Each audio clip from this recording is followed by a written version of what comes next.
রাজশাহীর বোয়ালিয়া থানার দড়িখরবনা এলাকায় সেনাবাহিনীর বিশেষ অভিযানে চাঞ্চল্যকর তথ্য পাওয়া গেছে। দীর্ঘ এক মাসের গোয়েন্দা নজরদারির পর শনিবার ভোররাতে 40 ইস্ট বেঙ্গল এর নেতৃত্বে অভিযানে অবৈধ অস্ত্র ও বিস্ফোরকের সঙ্গে জড়িত সন্দেহজনক ৩ জনকে আটক করা হয়েছে।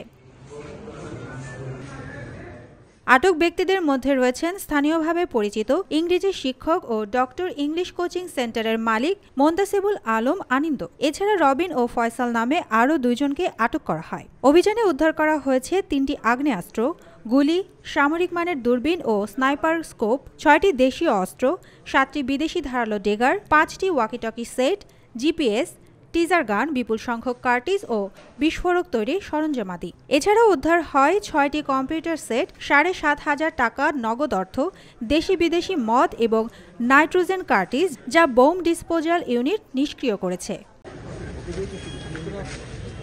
প্রাথমিক তথ্য অনুযায়ী আটককৃতদের একজন রাজশাহীর সাবেক মেয়র ও আওয়ামী লীগ নেতা খায়রুজ্জামান লিটনের ভাতিজা। গোয়েন্দা সংস্থাগুলো বিষয়টি নিয়ে আরও তদন্ত শুরু করেছে।